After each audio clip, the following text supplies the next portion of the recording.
क्या सच में शकुनी ने किया था कौरवों का सर्वनाश? रुकिए, आगे बढ़ने से पहले खुद से एक सवाल पूछिए। अगर महाभारत का सबसे बड़ा षड्यंत्रकारी कोई था, तो क्या वो सिर्फ एक चालबाज मामा था, या उसके पीछे छिपी थी सदियों पुरानी आग? आज हम आपको ऐसी रहस्यमयी कहानी सुनाने जा रहे हैं जिसे आप शायद नहीं जानते होंगे। ये सिर्फ पासों का खेल नहीं था, ये था प्रतिशोध, राजनीति और नियति का सबसे खतरनाक संगम। हस्तिनापुर की राजसभा में जब भी पासों की खनक गूंजती थी, तो समझ लीजिए कोई बड़ी चाल चलने वाली है। उस खनक के पीछे था एक नाम, शकुनी। गांधार का राजकुमार, तेज बुद्धि, शांत चेहरा, लेकिन भीतर जलती हुई प्रतिशोध की ज्वाला। कहा जाता है कि जब भीष्म पितामह ने गांधारी का विवाह धृतराष्ट्र से तय किया, तो गांधार नरेश को यह रिश्ता अपमान जैसा लगा।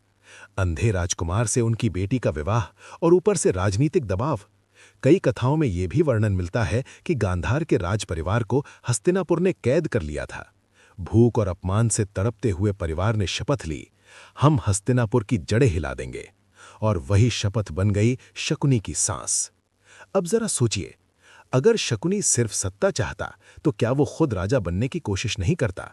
नहीं, उसका लक्ष्य सिंहासन नहीं था। उसका लक्ष्य था कौरवों के माध्यम से हस्तिनापुर का पतन। उसने सबसे पहले पकड़ा दुर्योधन का मन। दुर्योधन महत्वाकांक्षी पर असुरक्षित, भीम की शक्ति से डरता हुआ, अर्जुन की प्रतिभा से जलता हुआ। और यहीं शकुनी ने अपना जाल बिछाया। वो हर रोज दुर्योधन के कान में एक ही बात फूंकता, तुम ही असली उत्तराधिकारी हो, पांडव तुम्हारा हक छीन रहे हैं। धीरे धीरे ये जहर दुर्योधन की रगों में दौड़ने लगा। अब आता है वो दृश्य जिसे इतिहास का सबसे खतरनाक जुआ कहा जाता है, पासों का खेल। लेकिन क्या आपको पता है, वे पासे साधारण नहीं थे। कथा कहती है कि वे पासे शकुनी के पिता की हड्डियों से बने थे। ऐसे पासे जो शकुनी की इच्छा के अनुसार गिरते थे। सोचिए, एक पूरा साम्राज्य, एक परिवार, एक स्त्री की इज्जत, सब कुछ दांव पर लगा दिया गया। और शकुनी शांत बैठा मुस्कुरा रहा था।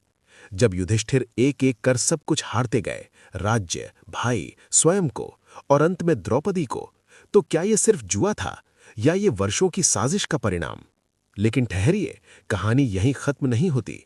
बहुत कम लोग जानते हैं कि शकुनी जानता था ये खेल अंत में महाभारत का युद्ध लाएगा, और उस युद्ध में कौरवों का विनाश निश्चित है। तो फिर उसने दुर्योधन को क्यों उकसाया?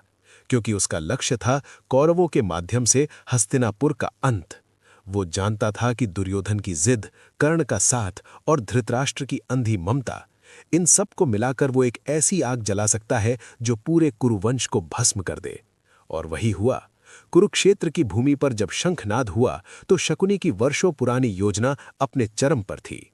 एक एक कर कौरव गिरते गए, दुर्योधन का अहंकार टूटा, और अंत में स्वयं शकुनी भी सहदेव के हाथों मारा गया।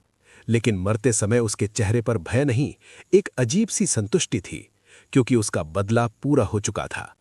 अब जरा सोचिए, क्या शकुनी खलनायक था, या वो एक ऐसा पुत्र था जिसने अपने परिवार के अपमान का बदला लिया? महाभारत हमें यही सिखाता है कि जब प्रतिशोध बुद्धि पर हावी हो जाता है, तो विनाश निश्चित है, चाहे वो कौरव हो या स्वयं शकुनी। लेकिन असली रहस्य अभी बाकी है।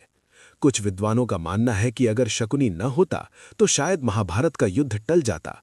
तो क्या पूरा महाभारत सिर्फ एक व्यक्ति की चाल थी, या ये सब पहले से तय नियति थी? ये प्रश्न आज भी अनुत्तरित है।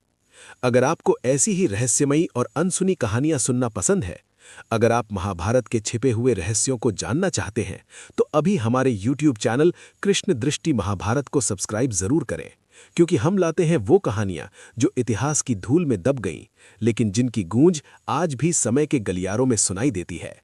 अगली बार हम बताएंगे, क्या कर्ण को पहले से पता था उसकी असली पहचान? और अगर हां, तो उसने दुर्योधन का साथ क्यों नहीं छोड़ा? रहस्य अभी बाकी है, जुड़े रहिए, क्योंकि महाभारत सिर्फ एक युद्ध नहीं, ये मानव मन की सबसे गहरी परतों की कहानी है।